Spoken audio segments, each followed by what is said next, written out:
A warm welcome to all of our friends, fans, community members, participants, squad mates, and viewers worldwide on various platforms. Thank you for joining us today, and thank you for being valued members of our community as always.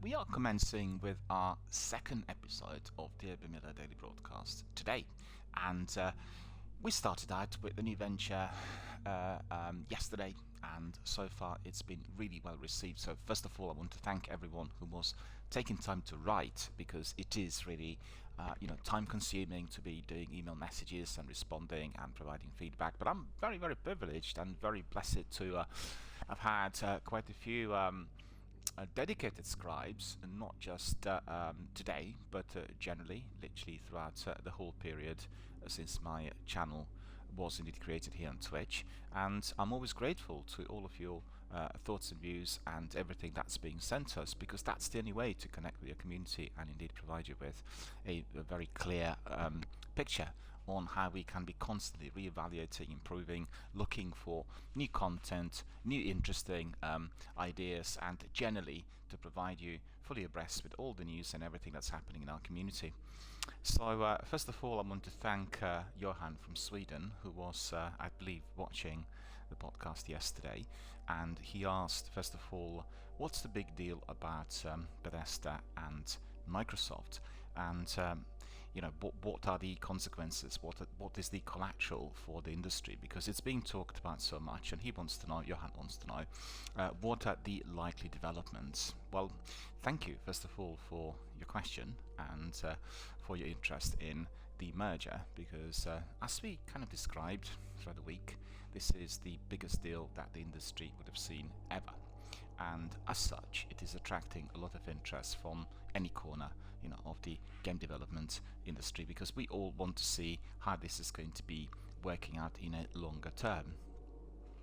Well, the anticipation is that with the acquisition of such massive big studios like Bethesda, we are going to have a new system introduced in which the big corporations like Microsoft will be providing an umbrella of the overall control, support, and marketing and everything else which is required. And these studios will operate as semi-independent within that constellation. Whether it will work or not, time will tell. But certainly, from what I gathered after watching all the presentations and interviews and all that's been seen live online and elsewhere, we did see the team of Bethesda being highly excited, because I think, just like any company, once you come to a certain stage, to a certain level, you will be dependent on your investors, you will be dependent on people who are providing you with capital, with investment in the company, which is generally based on rumor versus fact. They'll be looking at what is being reported in media, online in particular nowadays, and what likely growth a company is likely to sustain. If, for instance, a new game was creating a huge hype, there is a lot of interest for something that is being introduced to an existing game, like for instance Fallout 76 and its DLC, and therefore people decide to invest more. And it comes to a halt if, for instance, you feel that you've reached the top level in terms of all of your abilities, due to the company's size, due to the workforce, human resources, and everything else. So becoming a subsidiary, or becoming a parent company within a very large constellation will help. It will help purely in terms of investment, because obviously there will be a lot more money available for AAA blockbuster projects, and also you will get a lot more interest for kind of more niche marketing through various platforms that Microsoft in particular can offer immediately. And we did see, for instance, that Xbox Game Pass has been a fantastic marketing tool, and it really had affected beautifully all the independent games that were indeed joining your platform, even for a short while. But if you watched interviews on Expert Podcast, which is delivered on the weekly basis, you would have obviously acquired information indicating that the games that otherwise would generate maybe 200,000, 500,000 people accessing it and watching it within a period of maybe 2 years, we're getting millions within the first day of its release on the platform. So The Xbox Game Pass, probably the most advanced, the most novel, the most innovative, and certainly the most comprehensive library of online games which are accessible immediately on subscription fee, and technically and in any other way they perform a lot better compared to anything else, most notably PlayStation Now services.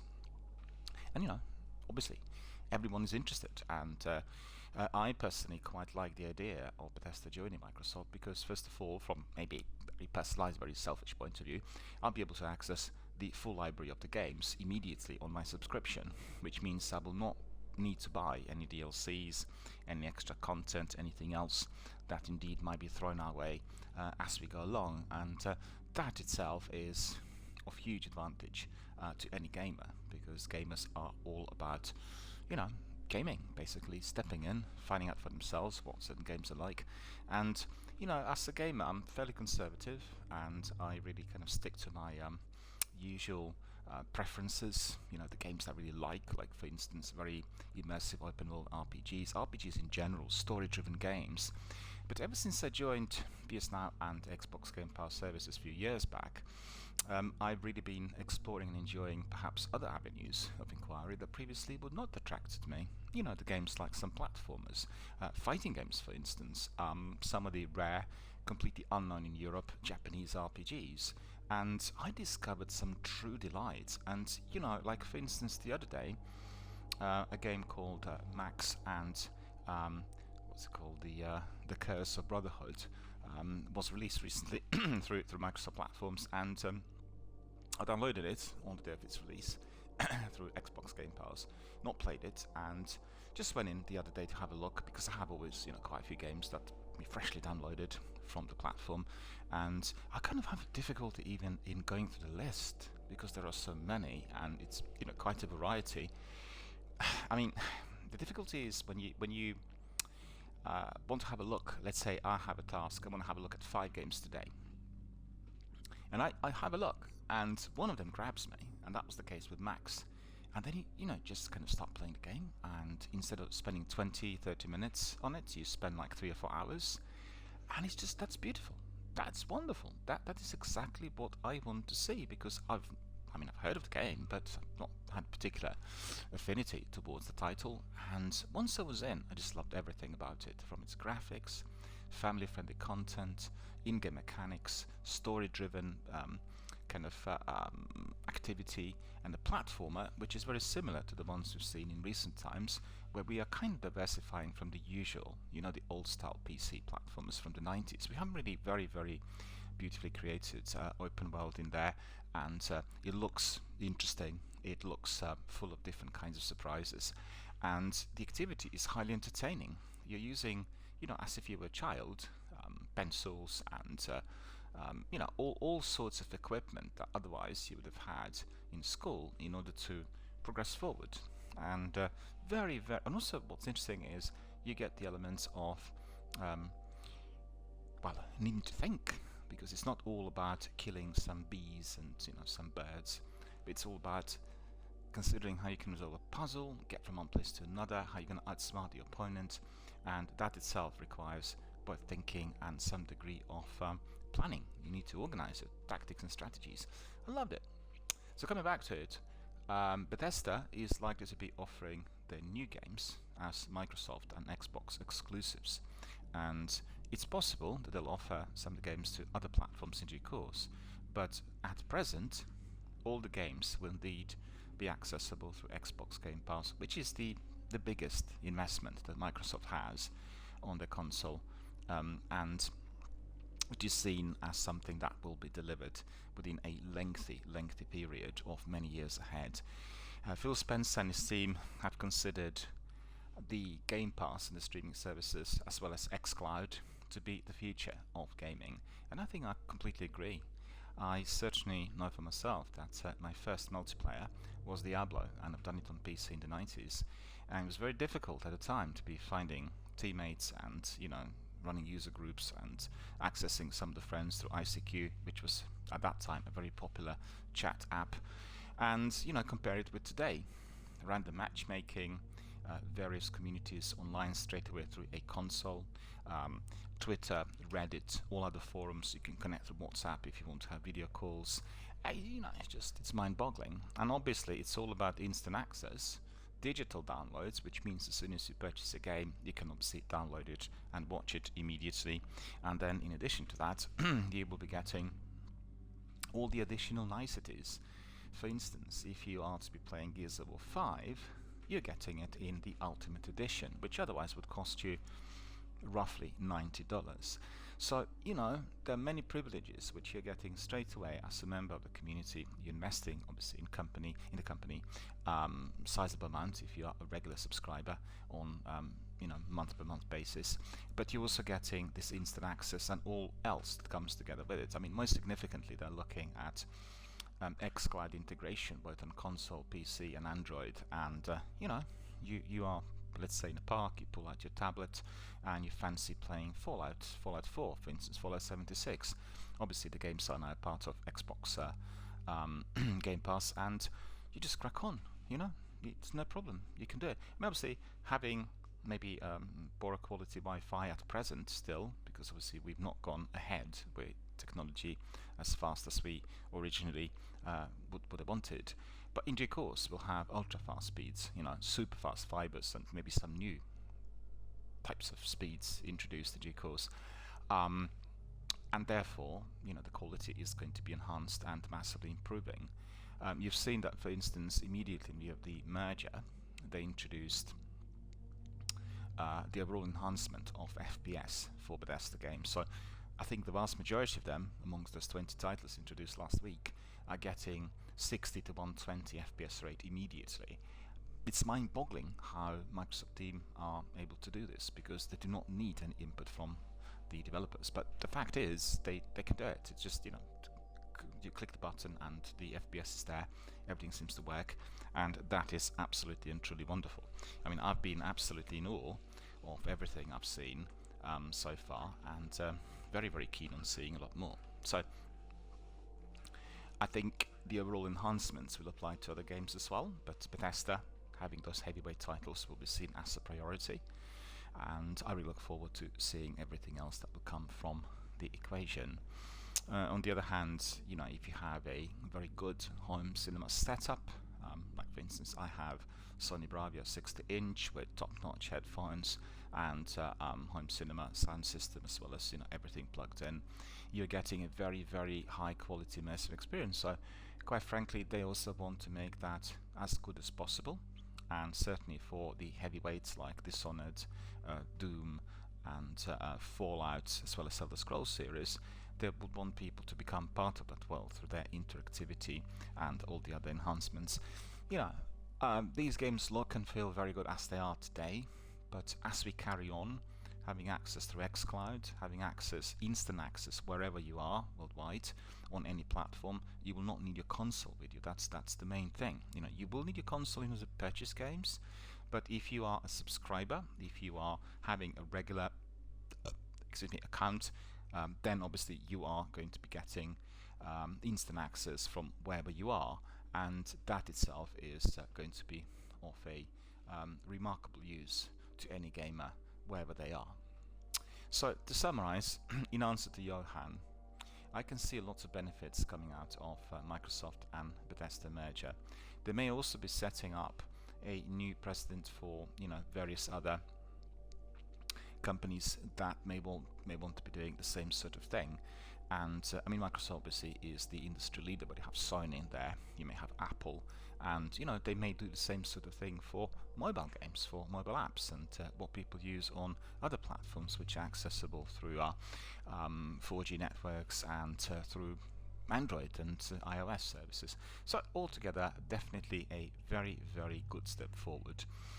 I'll give you later in my podcast a few other thoughts which were coming out of industry from Games Radar and from Eurogamer and some other hubs that was kind of looking at what's been said during the presentation on Thursday and what they're still expecting. But that certainly would be my personal expectations.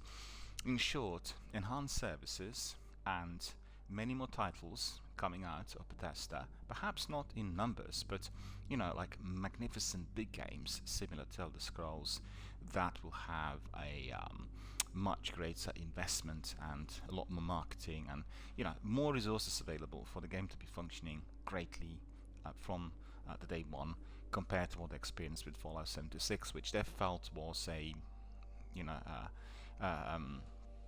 a massive leap forward, but still the tech didn't perform too well, and they will want to be avoiding these kinds of issues in their future. Right, so that's really all I can say about it. There is a lot of publicity, Johan, and if you're interested, you can have a look at some of the reports released through various online games hubs. I mean, the best thing to do is to just rake up through Games Radar, through Push Square, Eurogamer, through Games Rant, and there's a quite a selection of those magazines that will provide you with updated sort of minute by minute information on all the reflections and thoughts and feelings coming out of the gamer community. Right, so we also had a question from Hans. He's in Austria. Hello Hans, how are you doing? Thank you for taking time to write. And he said, I really like the idea of having your podcast.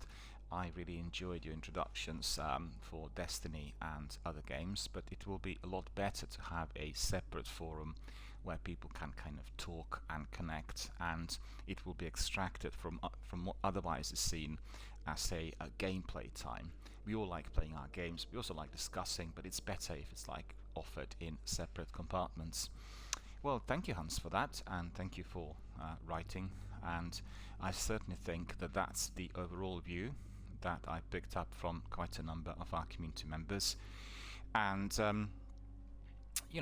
people said we definitely loved the lengthy broadcast, but we weren't sure what is happening at what time, and although you had schedules published, still it was difficult for us to know exactly. And also I think there were several people saying, I really want to dig up a content which is associated with a particular discussion, and I think this is easier if we have separate compartments where we have clear labels indicating the date, the time and everything else, and therefore we can pin down all the other facts and figures. Maybe in due course what I'll do is I'll also have the overall summary of what is being said in particular podcasts, because obviously I have to plan for it. I have a structure which is on paper, and therefore I can resort to this similar to what I have on some of the other podcasts out there on YouTube, and therefore people can access information easily. But it'll be down to memory, down to maybe some interactions, and specifically when we bring in guests live on air, people who will talk about various activities, we are going to be getting then a lot more feedback, and people save clips and everything else. So yeah, the idea is first of all to have a forum in which we can talk about community-based issues. So anything that comes up within our community, most importantly, and then in other gaming communities worldwide, inclusive of any development in the overall industry, then we'll be making sure there's enough time and space here for us to look at it, to discuss it, to bring in guests, to run forums in which we are tackling whatever appears to be of concern. And you will know that with big releases, like for instance, we're expecting Outriders to come out in about 2 weeks.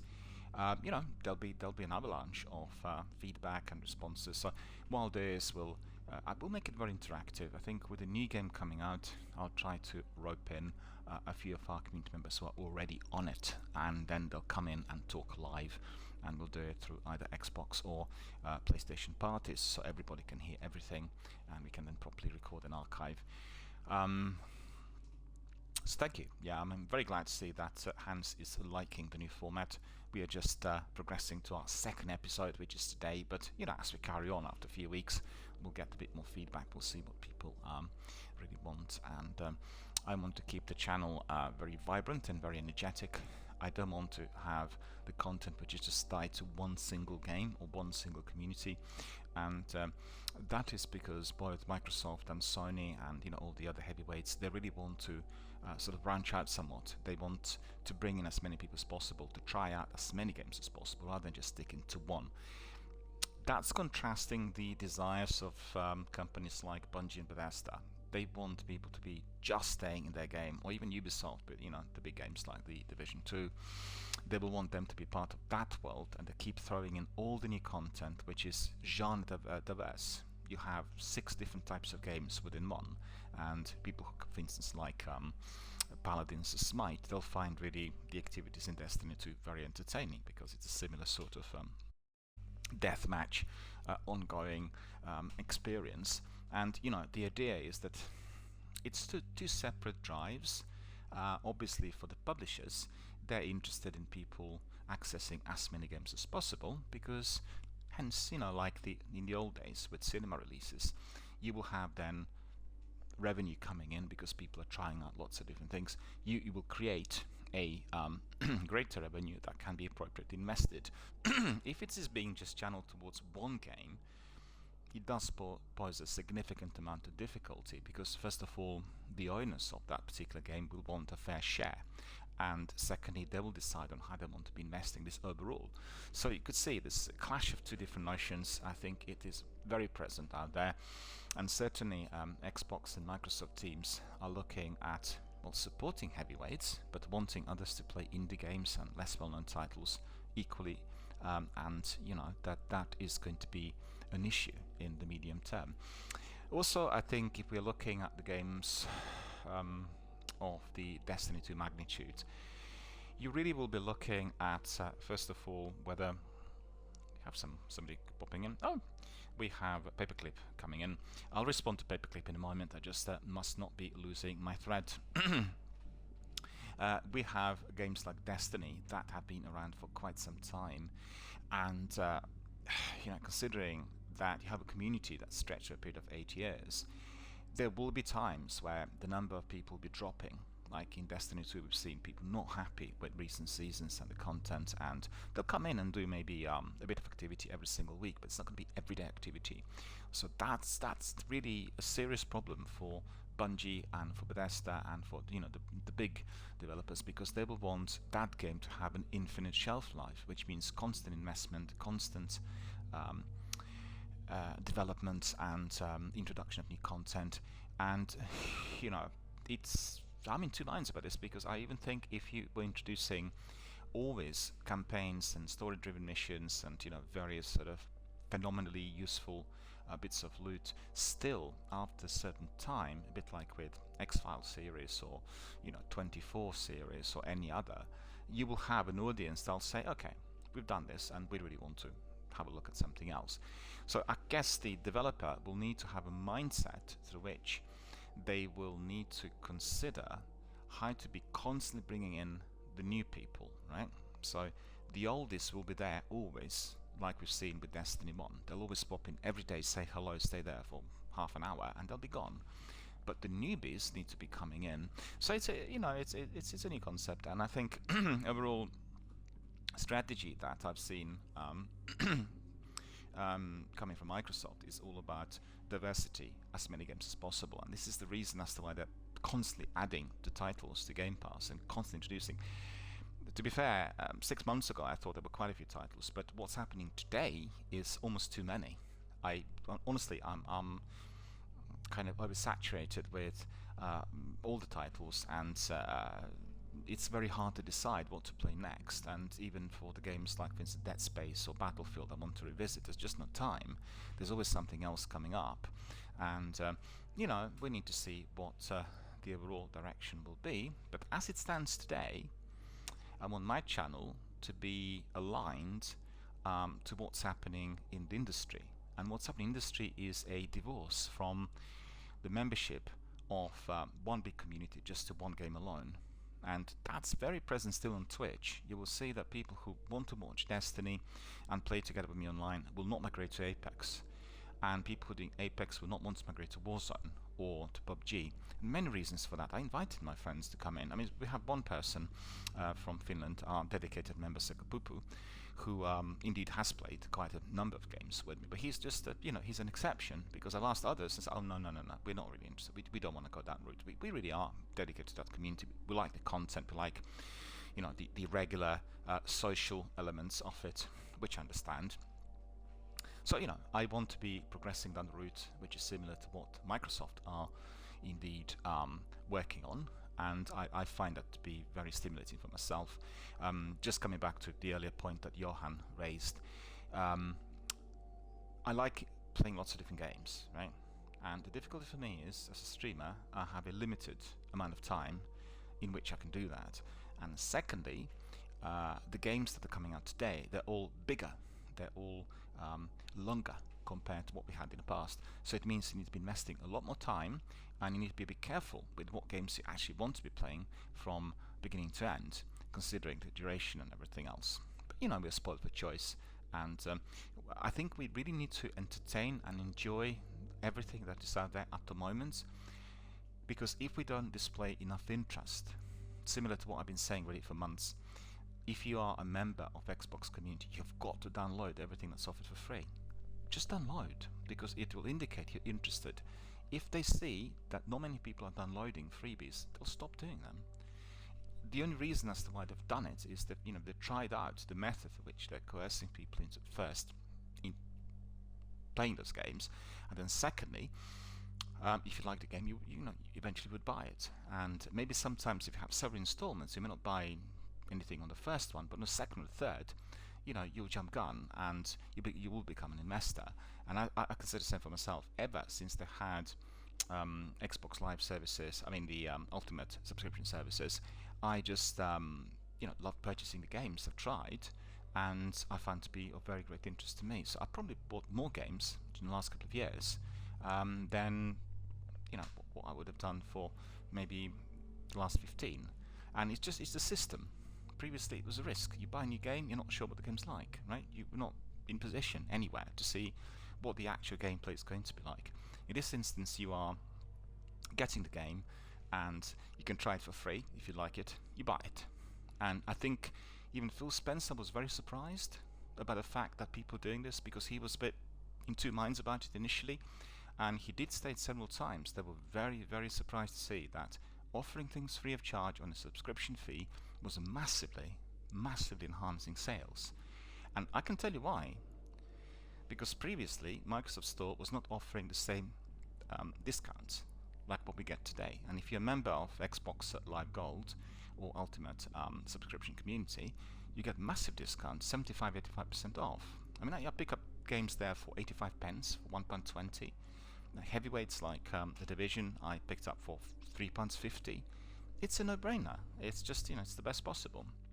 So that's really all that I can say in response to messages coming from Johan, who is in Sweden, and Hans from Austria. So thank you very much, guys, for this. We have Paperclip in here. Hello, Paperclip. How are you doing? Very good to see you. Paperclip says, hello, Daniel. How's it going, my friend? It's going very well. It's going very well. I'm very glad you popped in, because I actually wanted to discuss something with you. So it must be like telepathy or premonition or something.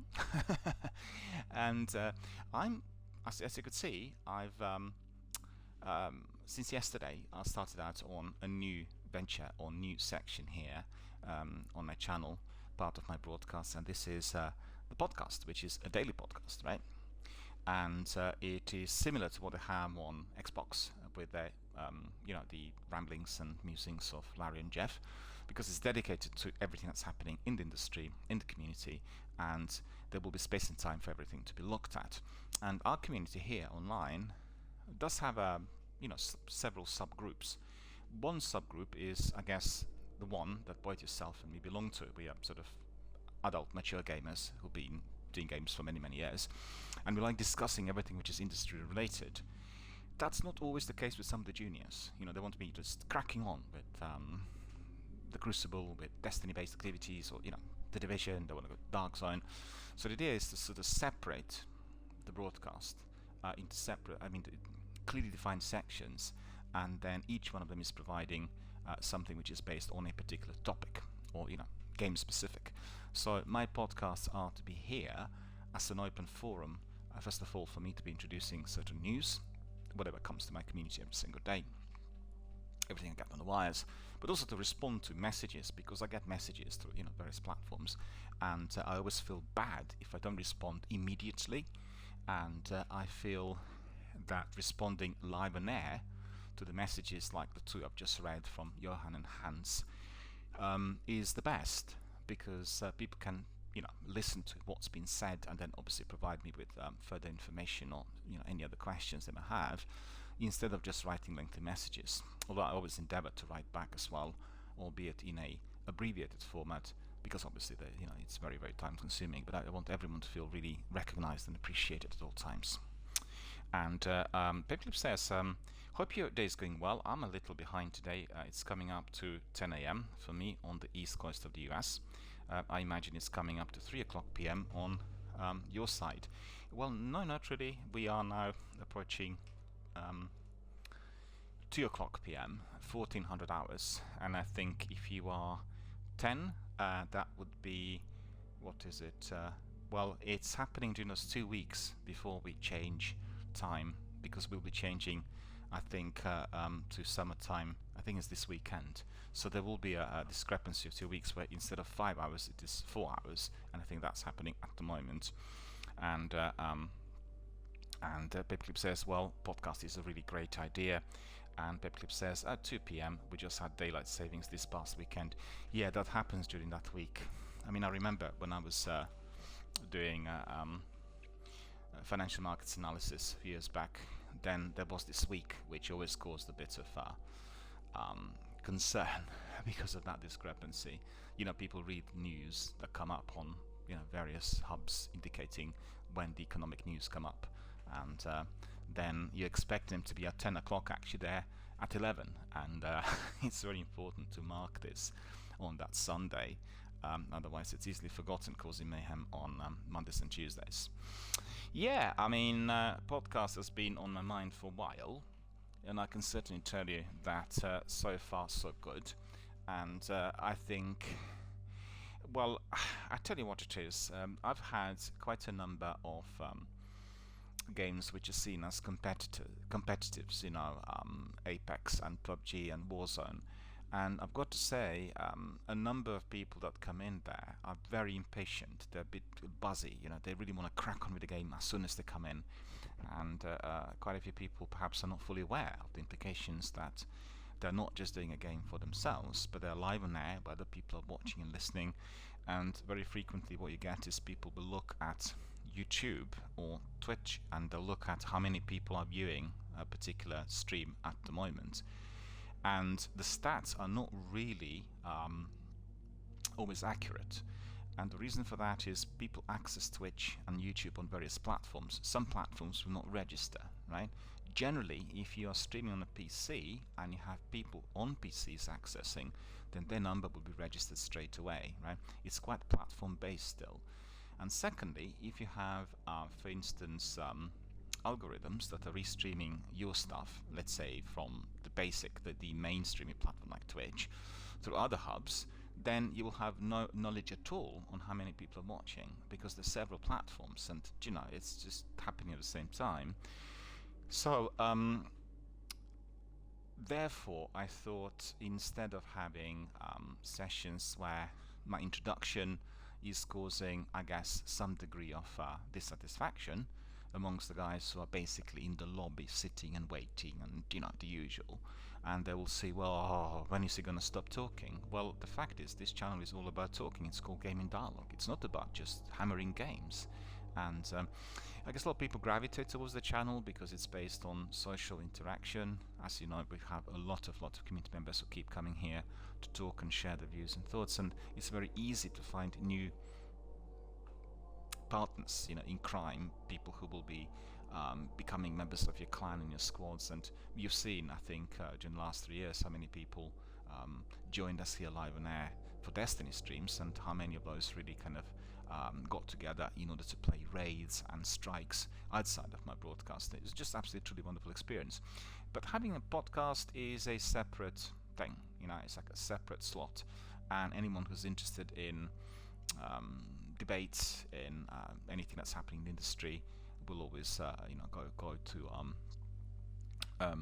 the podcast side of things. They'll step in. They'll find that very stimulating, and therefore it makes it easier for me, as sometimes my regular streams will have some introduction depending on what's happening. For instance, with Bethesda and Microsoft deal, which is the biggest thing that ever happened in video game industry, we'll spend a lot of time looking at it and discussing it every single day because of the obvious, have major implications for the way the industry is run, and we are just hoping for the very best, really, to come out of it. I'm certainly very encouraged. And I just want to ask you, I think you play on PlayStation, don't you?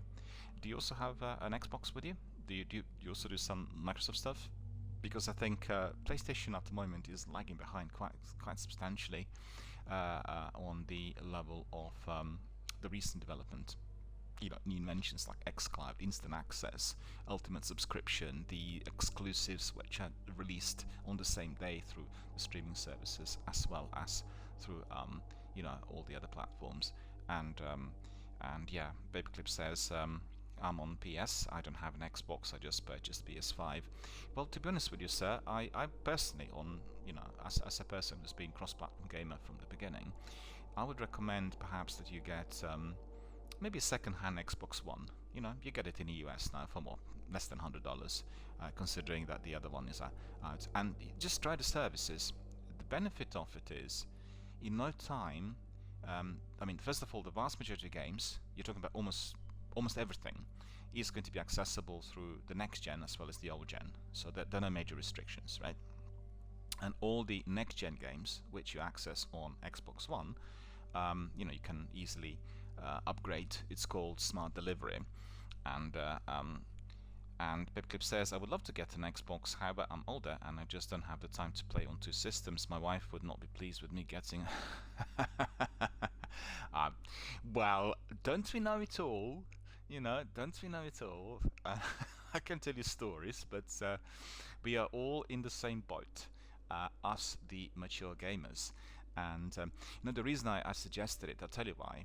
It wasn't just about accelerating the number of hours spent on games. It was more to do with instant access on any platform, because with xCloud services, very shortly, they're still undergoing beta, but in no time, anyone who is a subscriber to the Ultimate will be able to access any of the games there through any platform, irrespective of where they are. So you pull out your tablet, and let's say you're waiting to get some admin done at the local town hall offices or something, and you pull out your tablet and you can just do some harvesting, or some of the games, so you can just not the games of Destiny or Fallout 76 magnitude, but you have some pedestrian activity which could be easily completed as you're waiting, or sometimes you can catch up with friends directly through a game. So that is very advanced, and I've seen people on Reddit already debating the benefits of it, and I said, I think they jumped the gun a bit. I have the fastest phone of Sony's, right? It's Sony Xperia 5 II. It's the top-notch gamer's phone. The processor and everything is second to none. But the speeds that we have in Britain, the internet speeds, particularly on the Wi-Fi side, they're not good enough. They're too slow. And I have really very good internet connection here. It's all wire connected and everything, but it's too poor. The quality is not good enough for the game, which is accessible through xCloud without the need to have a controller. You can just do it, on-screen touch controls. It can't perform properly because of the speed, but that will be resolved in due course. We're talking maybe a couple of years.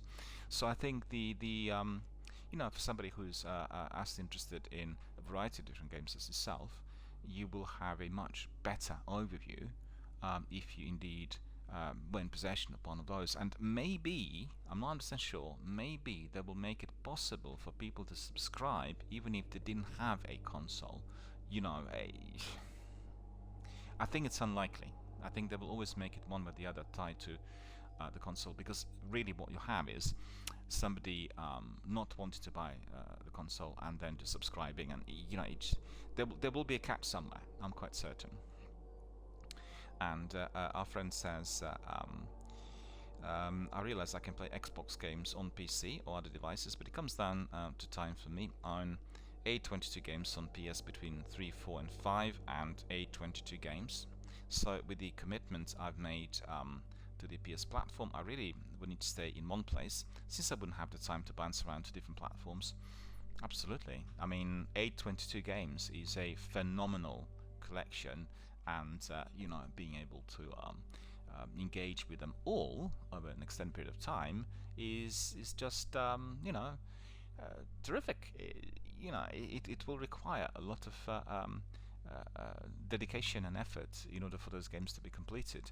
But I think when we look at the titles, if I look at the titles going back 25 years, then we are really considering a very, very great number of things that we were doing over many, many different months. And I remember years back I talked about watching certain films like 10, 15 times, and I said, how on earth were we able to watch this film 15 times? Well, I watched it 15 times in 25 years, or 40 years.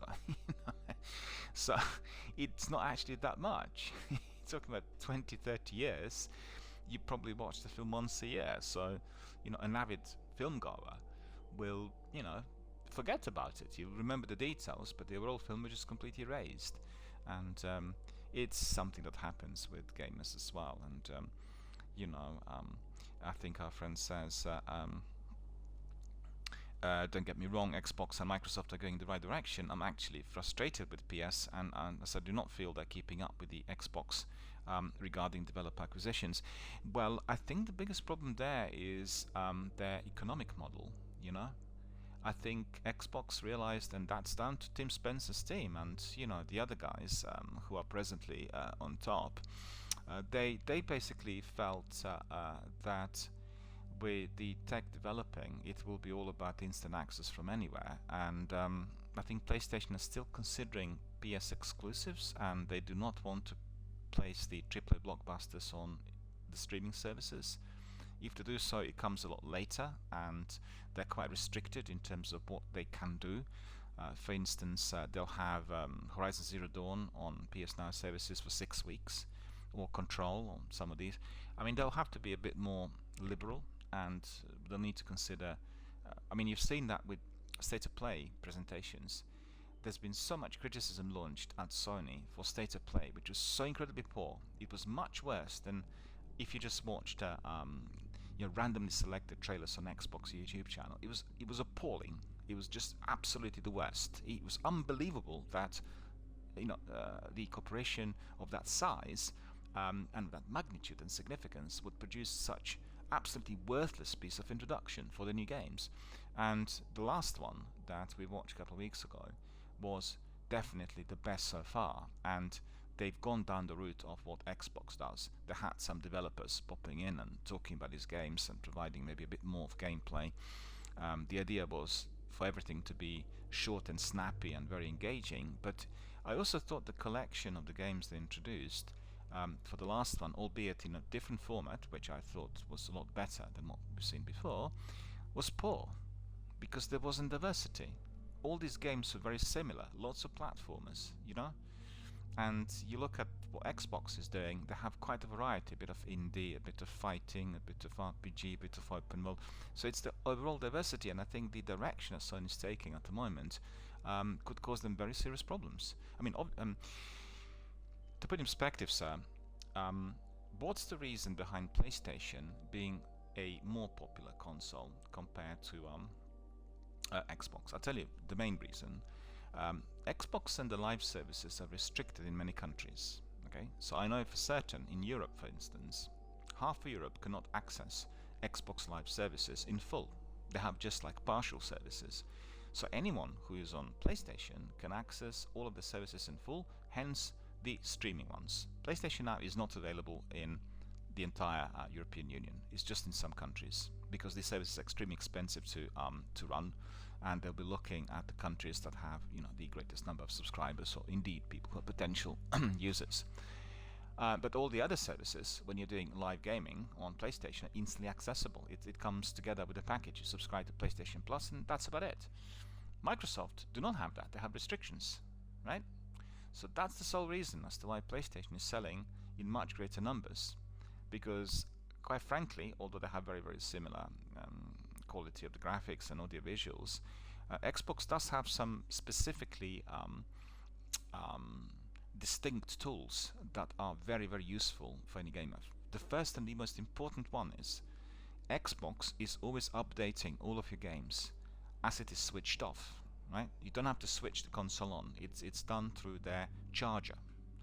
And that's phenomenal because I never have a problem with the games that are currently installed on Xbox.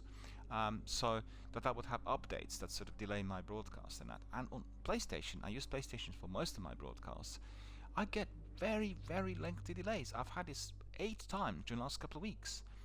And Warzone, Apex, they keep throwing in updates every day, or sometimes every 2 or 3 days. Yesterday, out of the blue, Apex update, 90-minute installation, delaying my broadcast for 2 hours. You never get that on Xbox because it updates automatically. So that's very, very important. I think if we're looking in kind of medium term, from a medium term perspective, because it really helps. It's kind of eradicating potential liabilities. And also, I've got to say, I don't know why, don't know whether that's the case for your console as well. The updates and downloads on PlayStation installations take probably 3 times more time. I can't even talk properly today. They take a lot longer compared to Xbox, right? So that's exactly where some of the issues are for myself. And Paperclip says PS has a lot of good exclusives, but you always need to keep up with the competition, and I feel they're dropping the ball on acquisition that I feel are very clearly a good fit for PlayStation. Examples include Blue Point Games, i.e. Demon's Souls, Housemarque from Software, and others that have worked closely with Sony for years. That's true, actually. Housemarque, they were talking about it the other day on Bethesda podcast. The presentation that the joint team of Microsoft and Bethesda did, and now I can't really recall what they said, but I believe that they're I'm not sure whether they're acquired by Microsoft, but there's some. Oh no, I know what it is. Yeah, it was to do with the games that the Game Pass will have. That were done by the developer. Yeah, it was attached to Larry's and Jeff's podcast. And the other frustration is PS Now. I feel like they're missing out on an opportunity to try and keep up with Xbox Game Pass. I recognize PS will not have day-and-day exclusive game drops like Xbox, but I feel like they've abandoned a growing business. I know they have not left PS Now, but they have not been doing much with it.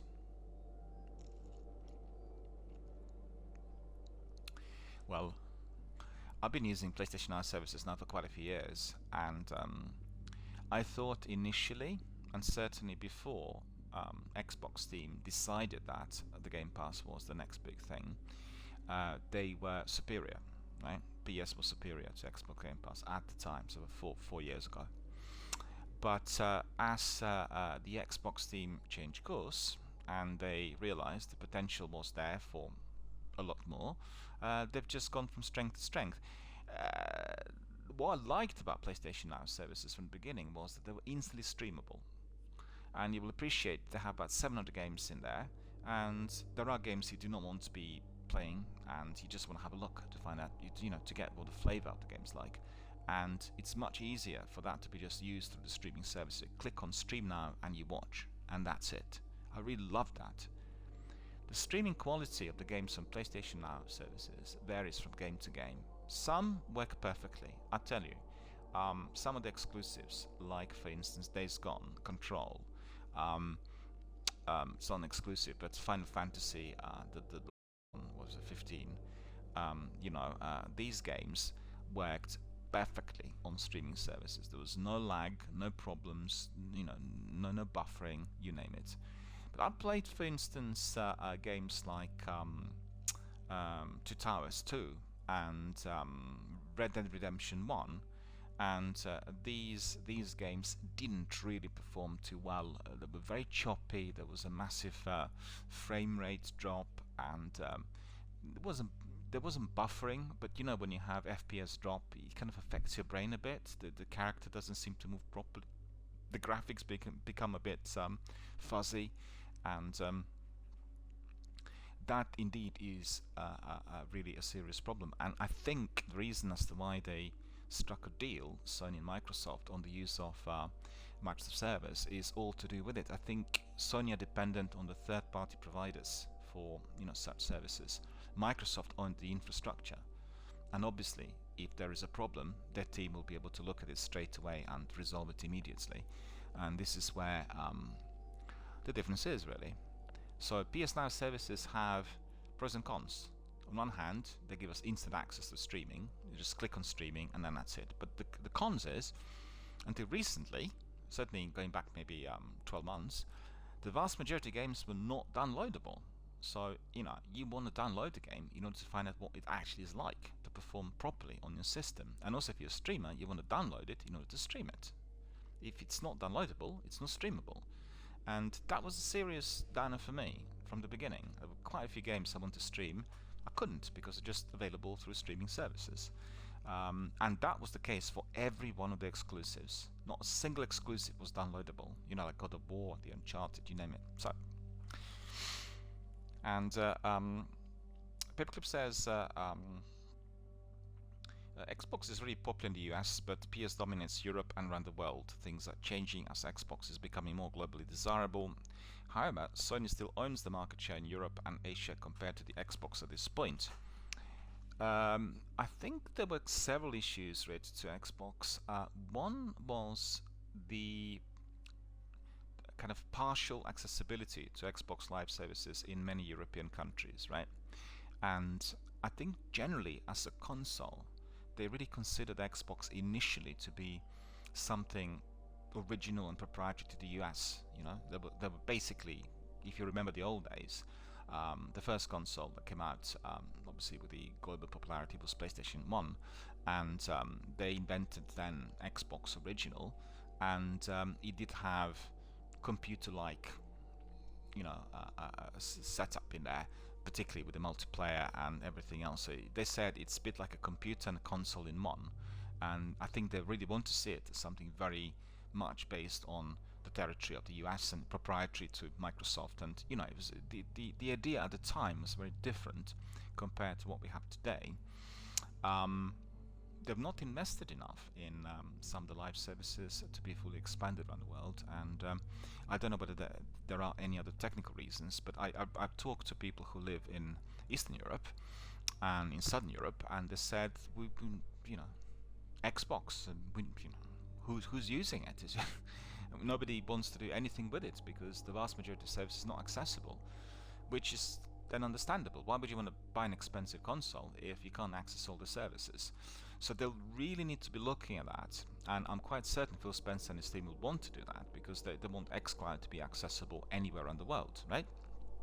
So if you go to any country, you should be able to access it. The only thing there is you probably will be able to access it if you have your account registered in a certain number of countries which presently have the full accessibility to the services. Honestly, I think in due course that all will be resolved. I think it will be gone because it will be all similar to what we have with Androids and iPhones. Instant access to any content, unless they invent some restrictions or regulation. And I remember, for instance, where in the past we were able to access all the content which is now banned. And in Britain, not sure whether it's the same in the US, we have a series of high court orders preventing people from accessing certain hubs. And for instance, they managed to really get an agreement, which has now been turned into the law, where the ISPs, internet service providers, have got the responsibility to block access to these sites. So for instance, you want to access a particular site which is on the list of blacklisted ones, and you try to access it and you get like a message saying under the High Court order such and such, the number and the date, access to this website is prohibited, and it's you can't access it anywhere in the UK, and that's it. So it doesn't matter what provider you go to, it's just blocked, and you get a pop-up, and that's it. So it's a kind of control which is exercised, and it's preventing you from accessing the sites which are considered to be harmful, damaging, whatever. There's a lengthy list. And I think if we're looking at xCloud and access to Microsoft services, I certainly hope that they will make them accessible to any country around the world. I think that's the ethics and the ideas. They've been expanding a lot to the countries in South America, which is also interesting. They've set up the whole selection of teams that are manning Xbox Wire in Portuguese and in French and in what was it, Spanish. Like it's not just the automated translator. The whole team is working on Xbox Wire to be providing the services which are manned, and people are writing in those languages and translating actively. So that's interesting, and certainly it's part of the expansion. But it's just the way these corporations are. And our friend says, I do know that the PlayStation 4 games on PlayStation Now can be downloaded, so that they will help with games that struggle to stream smoothly or work well in areas that the internet is not as stable. My experience of that was different.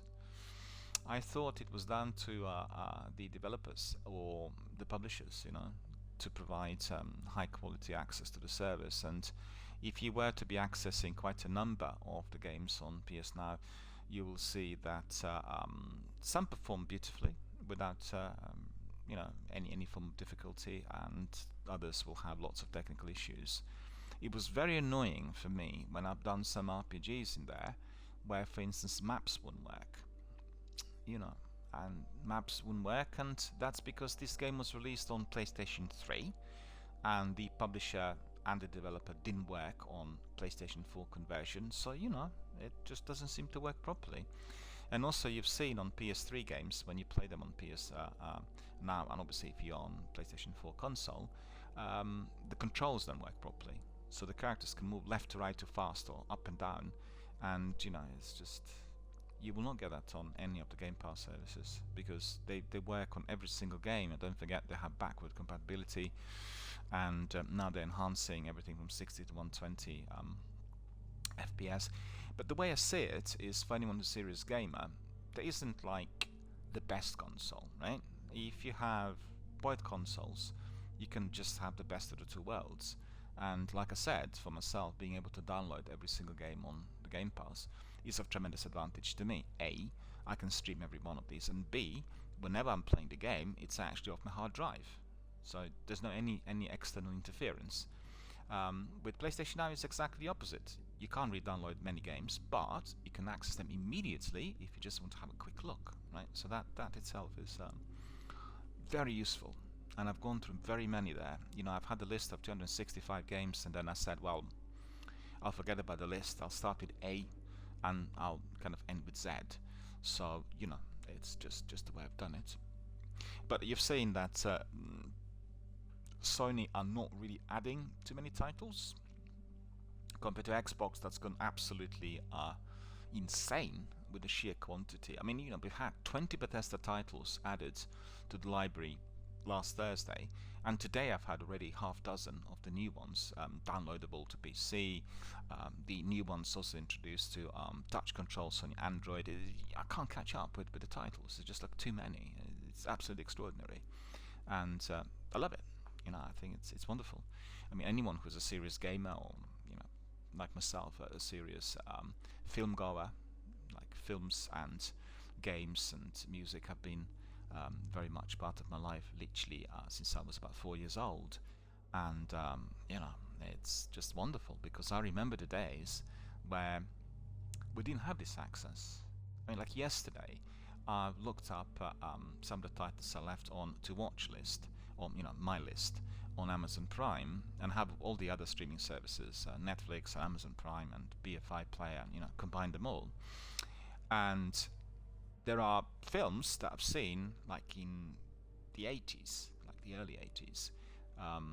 The Big Easy is the film I watched last night, in fact, and I've not seen it since its release date. I saw it on that Friday when it got released, and it was 86, I think it was 86 in Britain. And it was so easy. Click and watch, and that's it. And one subscription. And if I wanted to see this film like 15 years ago, I'd have to wait for months and months, maybe years, for that print to be acquired by one of the local exhibitors, and then the print would be terrible. And it's just a no-brainer. It's just the way the future is. Instant access, and I think people can become a lot more knowledgeable. if they dedicated time to the exploration of the titles both in video gaming and film, we actually have moved on, and we just have to be making sure that we can actually maintain these services in a longer run with everything that's required, from power to the production of consoles and equipment, because there's so much waste everywhere, and I'm just hoping that it could be sustained. But like humans, the industry is a very flexible beast, and sometimes they'll push certain things up to a point where nothing would work, and then they'll take another direction. It's just the way people are. Remember, the price ranges of CDs and DVDs, they killed the industry. What on earth were they thinking? When you had streaming services on MySpace popping up, people basically producing the music and placing all the songs free of charge on the internet. Everyone could just watch and listen to everything for nothing. They still kept up with the prices. Like a CD was costing £16 in Britain, and you were able to download everything off. It's a no-brainer. I think the Microsoft team's very advanced. They're a group of younger executives, people who were originally gamers themselves, and people who were kind of passionate about gaming. And I've got to say, I remember watching some of the older gen executives, and they were of a different league. They didn't really grow out of the overall gaming experience. And if there is one thing, I made a similarity the other day, I think it was yesterday on my podcast, between the film moguls in Hollywood of 1930s and the industry leaders of video gaming entities today. Very similar. Very similar. I don't know whether you would agree with me, but people like Hal Wallace of Warner Brothers, or Louis Mayer of Metro-Goldwyn-Mayers, and the big studios, RKO, Devil Selznick. These guys loved films, and they grew up on film, right? So they were younger executives, or maybe even middle-aged at the time, but they kind of grew up with that industry. They loved the opportunities that film as medium was offering, and they lived it. They worked 14, 16 hours a day. They slept in the screening rooms, and all of that was lasting from about mid-20s to the early 60s. Right, so we're talking about maybe 30 years stretch, and in 30 years I think 20 years were really the best ones, from about 1930 to 1950. And then what happened was you suddenly had people from other industries gravitating, right? You had people from mining, from minerals, from diamonds, from oil, coming into the entertainment business. And why did they go in there? Because they realized this was just like an investment. They had no knowledge whatsoever of film or television or anything, just interested in their returns. You'll invest and you need to get returns. Simple as that. And obviously the production chain changed, the titles and the way the films were made went the other way. So what I see today in video game industry is exactly what we had in the 1930s. The guys running these enterprises being really very dedicated, very passionate about what they do, which is basically video gaming, and therefore the industry is thriving.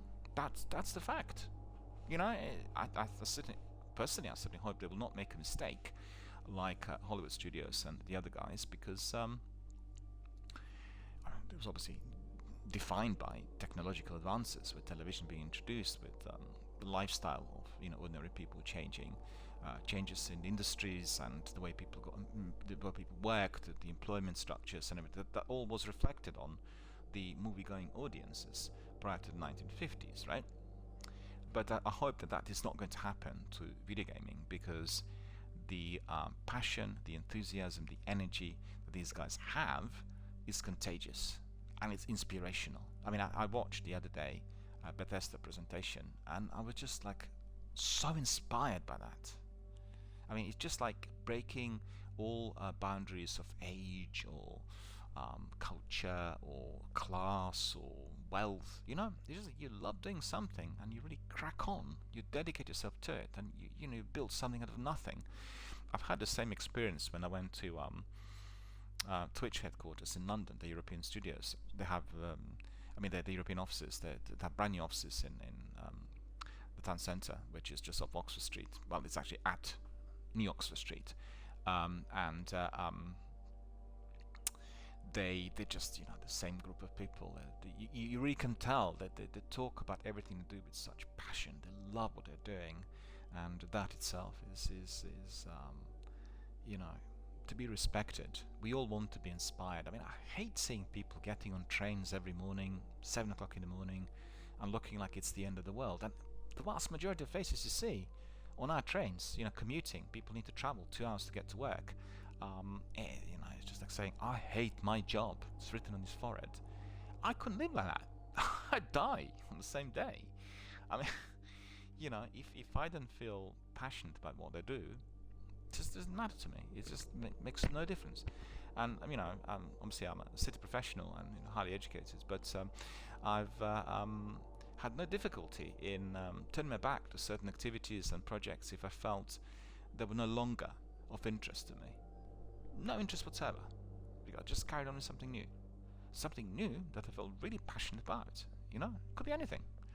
If I find interest in a particular area, it will be great for me. Like, for instance, with the channel, I've set up this channel as an experiment, and I wanted the channel to first of all provide me with an experience opportunity of live online broadcasting, which I can apply to Film Dialogue. Film Dialogue being my main internet, you know, online hub dedicated to film history and new film releases and anything really kind of cinephilia related. And I just couldn't believe how it took off. People who became members of our community and our regular streams and Destiny community and everything. So therefore it just took off, and I found this like a new venture where I could apply all of my skills and knowledge and everything else. Sadly, I'm still hampered by the tech side of things, because in my area where I live, we don't have fiber, right? So we can't be streaming to the same quality like some of the other guys in there, because they don't want to do it. I've complained to everyone, from local government through the local authority, our MPs, everyone. They don't care. They don't care. They don't want to provide it. Doing, you know, the infrastructure in our local town for them is seen as too expensive, because not many people want to subscribe, and that's about it. So anything to do with next-gen consoles, the next-gen technology, is just out of the window. And that's Britain, right? We're not living in some sort of underdeveloped country. The other thing is, I've got the best phone available, produced by Sony, right? 5G access. In my local area, there's no 5G. So I can't be capitalizing on the benefits that the phone is providing me, because there isn't the signal. We don't have masts. It's, you know, selling the phones as the best 5G phones, and you have the phone, you can't use it because there isn't a 5G signal in your local area. It's absolutely crazy. Our friend says, interesting take on Xbox and why they do not have a stronger footprint in Europe and around the globe. I didn't think about that position, and it makes sense why they haven't expanded to some of these territories. Xbox is adding a huge amount of games to Xbox Game Pass. Well, I did explore the reasons, because I have family members who live on the continent, and you know, I have some relatives and some friends and some community members, and obviously this community, loads of people live on the continent, and they all said, no, Xbox is just a non-starter. I said, why? He says, oh, fantastic. Well, it's a non-starter because we can't access these services in full. I mean, I can give an example. A friend of mine, he subscribed to live services and wanted to use it. It was on 360, in fact, and just try this, try that, and call Microsoft support. Why is it that this section doesn't work? Why is it that I can't get my? There was something to do with gamer tag, and also the automatic saves of all games, which is on an xCloud, right? Cloud services previously, and even the Microsoft team, they couldn't work out what the problem was, and eventually they said, well, we figured out that some of the services are not supported in your region. And all that hassle, you know, he invested, he obviously had the console, he wanted to play certain games which he offered through Xbox Live Gold, and etc, etc. So, you know, it was disappointing, but I think that will come to an end I think the new strategy that they have is global access anywhere. I think that's the perspective. And the reason for the poor sales of consoles, certainly in Europe, is all to do with that. I mean, PlayStation is technically not superior as a console, but you know, if you're paying for your subscription services, you want to be able to access every single thing, and that's the main reason for it. And Paperclip says that Xbox is adding a huge amount of games to Xbox Game Pass. PlayStation now does have, I believe, over 700 games, even more than that, yeah, already available. So the library between the two companies, I think, is different right now. Although I do not know how many games exist on Game Pass, so maybe it's not as different as you think. Well, the Xbox Game Pass library is consistently and continuously growing. So there's been an exponential rise on the titles, because originally they had about 50-60 games. Then they offered a few more, which were all kind of based on the contractual obligations that the publishers had with Microsoft. Then they've gone down the route of exclusives being instantly released on the same day, both through the store as well as through Xbox Game Pass. And recently they introduced the merger of EA Play. So they acquired about 60 or 70 heavyweights from Electronic Arts, instantly accessible now on Game Pass. The latest was Bethesda, that's extra 20. So I think altogether we are talking about excuse me, I'll be back in a second.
Yes, basically what I was describing is the number of titles that they presently have.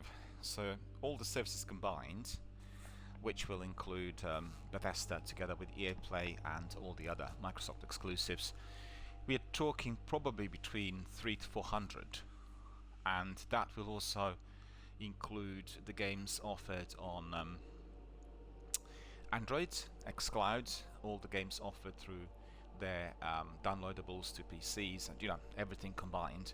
I don't think there's 400 accessible through the console. It's probably in the range between 200 and 300, but still, it's it's a substantial number of games, and I definitely think they perform a lot better on the tech side of things compared to PlayStation. I just think that combining the two services works the best for me.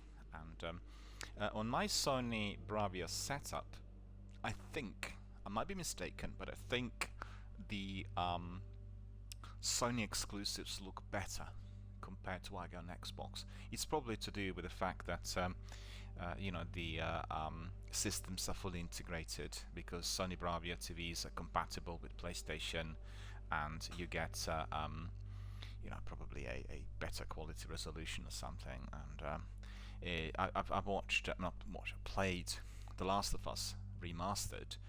It's just mouth-watering. It's incredible. Then Final Fantasy, then Control, Days Gone, Fallout. The games look incredible, honestly. And I previously had a home cinema setup with my Sony projector, and I would be projecting, Xbox 360 games on a massive big screen. So it's a massive big picture, like in a cinema. I've gone down the route of my Sony Bravia and kind of 4K or OLED resolution, because I find that video games generally require that degree of illumination. You really lose the experience of the detail if you are using the projectors. I mean, to be fair, my Sony projector is a professional cinema projector, but it is not really the latest state-of-the-art 4K, and therefore it's like an old-gen projector on the next-gen consoles. I mean, the picture looks fine. It's, you know, it's just not as bright or as illuminated, and you don't get to see all of those you know, details. And I think the devil is in the detail, really. If you are looking at the games like Outriders, that'll come out on the 1st of April, and Fallout 76, and you know, every single bit needs to be seen. Well, that's what you're not going to get on my home cinema setup. Excuse me. It's gone very cold in here for some reason. It's raining badly outside, and it's a miserable, soggy autumnal day here, and it's very nice and pleasant during the last few days, where in fact I had a wonderful stroll whilst going to my dinner, and enjoyed it, and found it to be like a proper you know, spring selection of spring nights. But today's everything but, and for whatever reason, very nippy in where I am, and I don't really want to be switching my heating on, considering it's not that cold outside, but you know, don't know what it is. Alright, well, these are the interesting reflections on Xbox and PlayStation, and I want to ask our friend Paperclip, what other games you're currently playing? I'm quite curious. What would you recommend? Because, you know, Control was originally released on PlayStation, and it came to Xbox, and now we can get the Ultimate Edition of Control on Xbox Game Pass. So I'm just wondering, have you played Control, and how did you find it?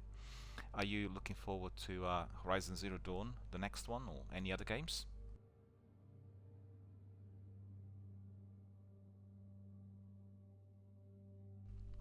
I think I need to make myself a hot cup of tea.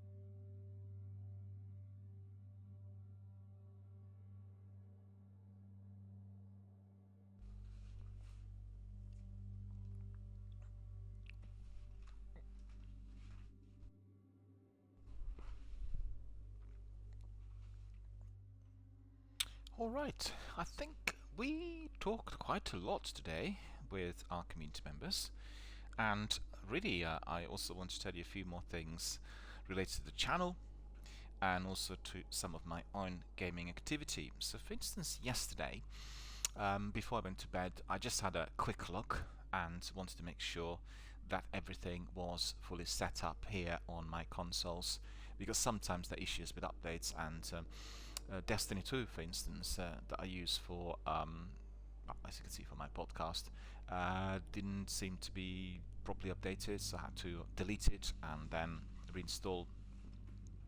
And then I had a look at some of the games I recently downloaded, and one of those was Metal Slugs 3.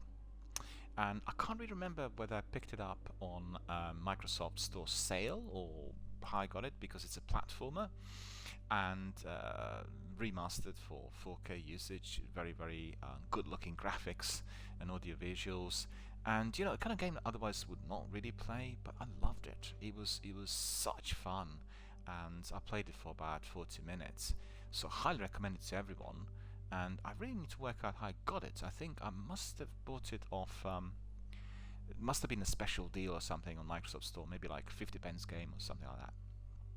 And it's so funny because it's a game similar to the old PC platformers. You walk that character, he keeps firing at anything incoming, and you keep collecting various rewards. I just thought it was very, very entertaining, so I highly recommend it to everyone. If you have a chance, go to Microsoft Store, have a look. Metal Slugs 3. So it's Metal Slugs 3 platformer. Then the other game I played recently was Dead Cells, and it's not that I'm biased towards Xbox. I'm just completely independent broadcaster, okay? And I do not have you know, any kind of preconceived notions on anything which is related to either Sony or Microsoft. But I always want to recommend what I'm enjoying the best, right? And what I have enjoyed quite a bit recently is sometimes doing some of the games on my Android phone, and Dead Cells was one of them. I played it on my Sony Xperia 5 II. Worked perfectly, and the graphics and everything else was second to none. The sound quality on this handset is incredible, and definitely one of those platformers you want to be trying. It is a bit old style, but lots of different tasks, and you get lots of achievements. So anyone who's an achievement hunter, very highly recommend it. Then I also had Dandara Trials of Fear Edition. I got this one through Xbox Live Gold, and definitely a very, very interesting game too. Then we have Lost Planet 2, also acquired through Xbox Live Gold. In fact, I do have it on PlayStation, and I did play it on PlayStation a little while back, and I played it on Xbox 360 as it goes. And Lost Planet 2 is a great game. It is, for anyone who likes FPS and people who are into Konami-based sci-fi type of activities, and also it's been reworked for the next-gen usage, so the graphics look really incredible, much better compared to the old. Highly recommend it to everyone. Then we have Swim Sanity, yet another platform. I don't know what's going on really. I'm playing so many platformers at the moment, and platformers are very, very entertaining, and I certainly can most highly recommend you this one. And the funny thing is, you need to be escaping some very nasty fish that's going to be trying to eat you. So ideal if you were to play it on tablet or Android. I've got to say, considering the tech, I find the screen of my Sony Xperia 5 II, my Android phone, to be a bit too small if you want to do Gears or Destiny, But for platformers, it's ideal. It's also for the games that you can do on Switch, like for instance Plague Tale, or not Plague Tale, was called Plague Doctor. Oh, hang on a minute. Plague Doctor, that's right, it's called Plague Doctor. And the games like Spiritfarer. In fact, Spiritfarer was introduced to xCloud yesterday, and they introduced it with on-screen touch controls, so you don't need your controller. And they really want to make sure that as many games as possible can have these controls, because there's been a lot of complaints lodged at Microsoft indicating that it's all about the need to be buying yet another controller, because guess what, the Bluetooth connectable controller is one of the latest Gen 1s, and if you bought, for instance, Xbox One 3 years ago, then the controller, or even two controllers you had with the console, would not work because they don't have Bluetooth connectivity. And as you know, the new controllers cost about £70 a piece. So people not very happy and not all that elated by all that has come from Microsoft, and therefore they're working really hard to make as many games as possible accessible through the on-screen controllers. So it's touch controls, and they work really well. I mean, I played Hellblade on my phone, and it just didn't, the sound was incredible, it was very immersive, got to say, but the controls were interfering with the actual audio-visual quality, because you can see them on the screen, and there are pros and cons obviously for everything. And Swim Sanity I can certainly recommend. Then I looked at The King of Fighters 13. I've got to say, I've not really been a great fighting games fan, but thanks to PS Now and Xbox Game Pass, I've looked at quite a number of these, and I think in view of what Jeff has been saying now for some time on Xbox podcast, and all I've heard, Yakuza, which is a fighting game and also a combination of in-depth RPG and adventure game, is something I will be playing very, very shortly. They released the Yakuza Trilogy Remastered, and I think that's probably the best one for me to try, and I really want to find out a bit more. But I did play Mortal Kombat, the recent one, and also Tekken 7. I just loved them. I thought they were so great, and I was surprised to discover that there was so much story attached to these games. It's a massive, massive big story-driven content in addition to the fighting sequences. And obviously with fighting you can adjust them, you can adjust them, but in a mundane way, you just want to watch the story and then do a bit of fighting, or you want to make them extremely difficult for yourself and for the others. as well as you can entertain the multiplayer. So definitely the King of Fighters, it's a game that goes back a few years, released on 360 originally, definitely a very, very good one as well. And then what we have here on my stream presently will have also, well, you've seen already Spiritfarer. I'm not going to be streaming it today, we'll give it a break for a few days, and we'll carry on later in the week. Part of DRBMiller introducing Spiritfarer, a beautiful adventure story-driven game with wonderful, lovable, very positive, feel-good characters. Highly recommend it to everyone, and it's very lengthy, lots of things to do, and lovely. Just, you know, a kind of game I enjoy playing if I want to have a peace of mind, if I want to feel really kind of chilled and relaxed, and when I want to feel good about myself, right? If you play Gears of War, Warzone, then you will not feel good about yourself always. Certain things will happen in there that will a bit annoy you, and you know. But with Spiritfarer, that's just completely overruled. It will never happen. You just feel great. And also, the game has one pertinent activity that I think is very applicable to all we do today. We're living in the times of this dreadful pandemic, and this game is giving you the opportunity to hug all the characters we are closely attached to. So providing hugs, and therefore you're giving them a sense of love and positivity and goodness and everything, and that is really absolutely terrific. So very, very highly recommended. Spiritfarer back on the channel later in the week. And we are going to be enjoying PUBG.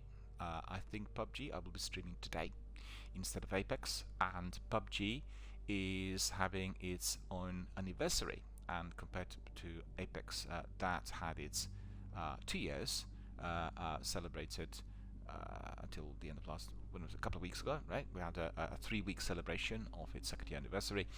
PUBG is celebrating its 4th year anniversary, so we're going back to 2017, and I did play PUBG a lot in 2017. I played it on mobile in particular and on a tablet. I thought it was absolutely remarkable.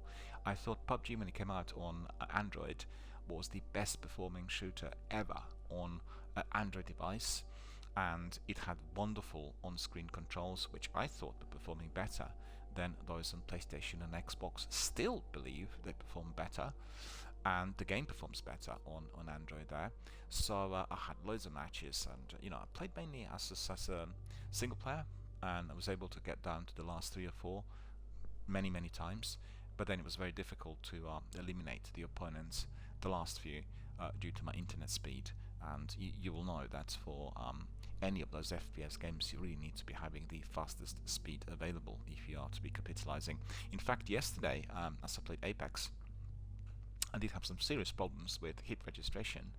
I got eliminated a couple of times by somebody running into my minigun while I was firing off all the deadly rounds, and he didn't suffer any damage. So I don't know whether this was a hack or what, and it was like 1 shot, 1 kill. Happened about 2 or 3 times yesterday. It was dreadful.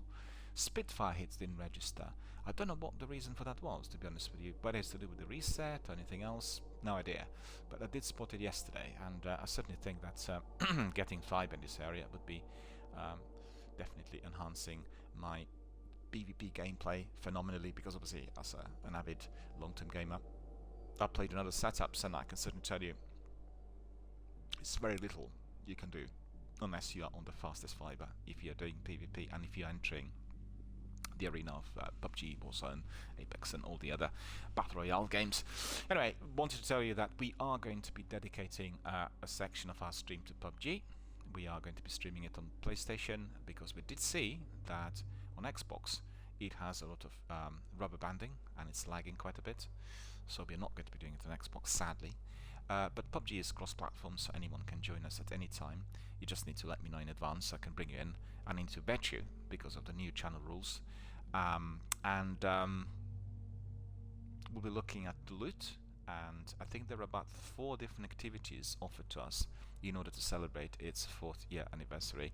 And it's quite, you know, some stuff is happening on social networks, and the other are like the other things are like in-game loot and things you can complete challenges. So you know, we'll look at that later today. I'm quite excited to find out whether I can get some special outfits or anything else that will be of use to me. And I need to still bring in some of the chaps that were doing squad matches together with me, because doing it with randoms has been a mixed bag, really, both in Apex and PUBG. I keep doing it in order to grow my community, basically. So anyway, cut long story short, PUBG is back and will be celebrating its 40th anniversary from today. The other game I'll introduce today is part of Macbeth season.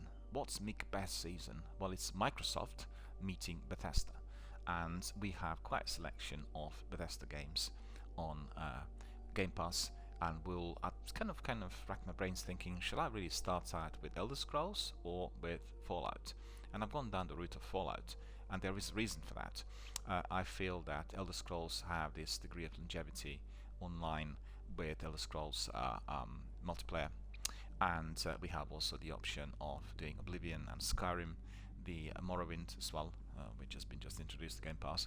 And I think Fallout does have a somewhat different, somewhat distinct community, and we'll get this, a bit of continuity with Fallout 3, 4, and Fallout 76. So if we do the games in sequence, if we do all the story missions and all the campaigns, we'll progress forward quite rapidly.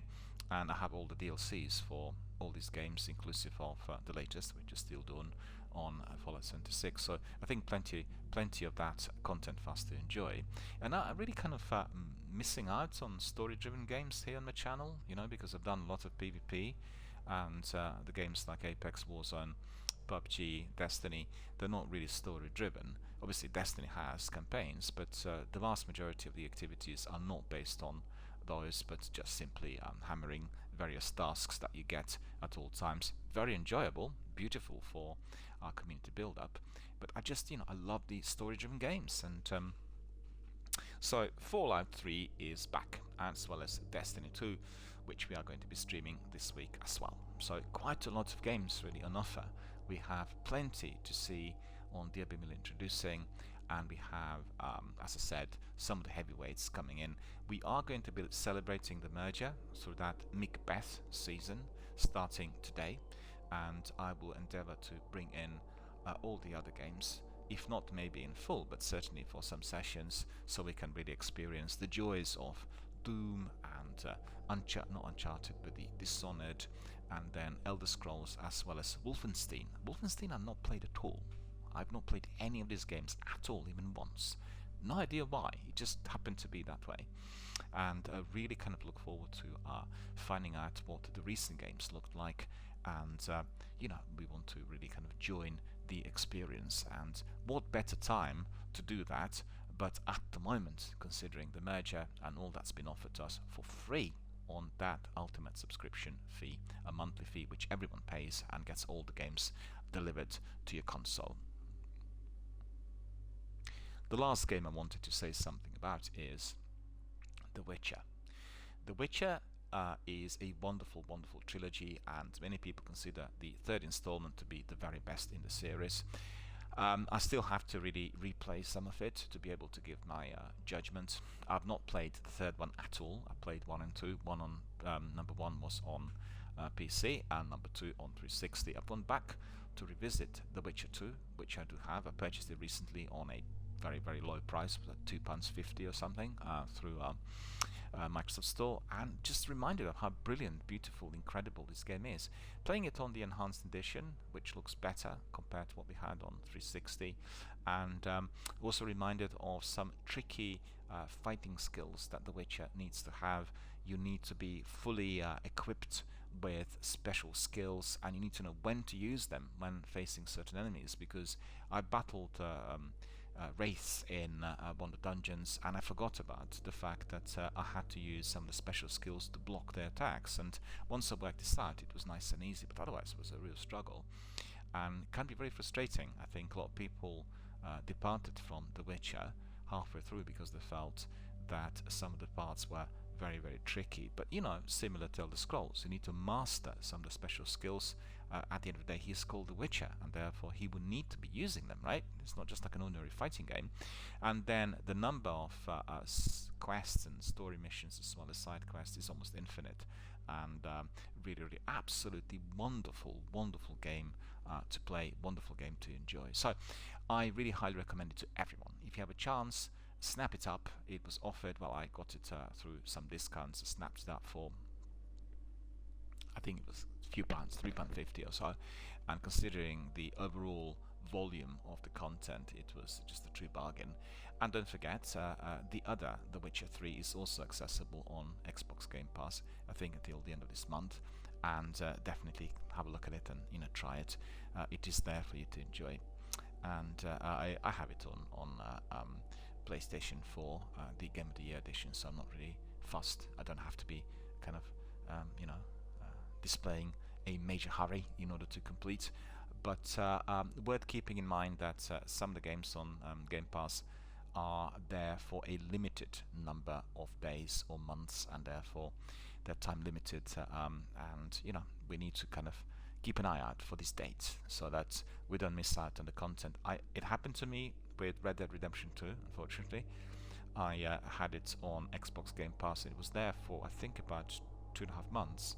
Just assumed they'll keep it live and active for a lot longer than that, and then the game was gone, and I've not completed it. So I'm still waiting for it to come back, or indeed for a special offer for me to purchase the full game. But it's funny, I purchased Red Dead Online for £4.75, and I've seen the other day when I double checked the recent inclusions, I think it was on last Wednesday, they were now selling it for about £18-19. So I've done well to have purchased it as the game was offered during its first week on such low prices, because they've separated Red Dead Online from the original, from the full game, whilst previously it was offered as one package. Obviously, if you purchased it in the past, you'll have the full Monty, but if not, you'll have to purchase these two games separately, and it's unlikely that the prices will be dropping for Rockstar titles. As we know, they're usually similar to Bungie and some of the heavyweights of Bethesda. They'll, or Ubisoft in fact, they'll stick to the pricing strategy. So the game at the moment is still costing you, I think the lowest price I've seen for Red Dead was about £25, and that was for the base game. For the Ultimate, you'll probably pay 30-35 on a discount. Alright, so these are the news, and in fact I've not told you any news from the industry today. We talked all about the news coming from our community, and indeed the biggest, the most important, the merger of Bethesda with, I should say, Bethesda and ZeniMax Group joining the Microsoft family. So that's the biggest news. We had questions coming in from our community on this, and therefore we spent the vast majority of our time here discussing it live on air with our community members. I want to thank the Paperclip for joining us and for communicating, as always, your inputs and your thoughts and views, as well as your contributions, are always greatly appreciated. I will send you an invite today to join our Discord. Our Discord is a small group of dedicated veterans of my channel, and it has, kind of a niche news feed which is based on our channel communities. So these are related to Destiny, to Apex, to Fallout, to Elder Scrolls, to Warzone, to the games that we have here on the regular basis, and you may enjoy some of that. You may enjoy communicating to other community members as well. So I'll send you the invite later today through your Twitch. You'll be able to get it, and I think the invites will last by 24 hours. And if there are any problems with accessing it, just let me know, and I'll send you another one. So no big deal really. So thank you to Paperclip for joining us, and thank you to our community for supporting our new venture in here, which is the DRBMiller podcast. Hope you enjoyed all of our musings, ramblings, discussions, ideas, talks, and everything else we said. We'll have another one tomorrow. In fact, this one turned out to be fairly lengthy, 108 minutes. Well, time flies. And thank you for obviously participating and supporting all that we did here today. Next today is going to be Macbeth Season introducing, and that is Microsoft Bethesda merger. We'll have a look at Fallout 3 more or less imminently within the next 5 minutes. I want to crack on with some activities there. I want to introduce you to all that Fallout is, what the game meant to me over the last 3 decades in fact, because I did play Fallout 1 and 2 on my PC in the 90s, and we'll just enjoy some of the activity that Fallout offers, in addition to all the news that indeed already we talked about here related to Bethesda joining Microsoft Group. So stay with us, Fallout 3 coming shortly. Thank you for supporting the podcast, thank you for watching, and we'll carry on with another tomorrow. So Fallout 3 is next.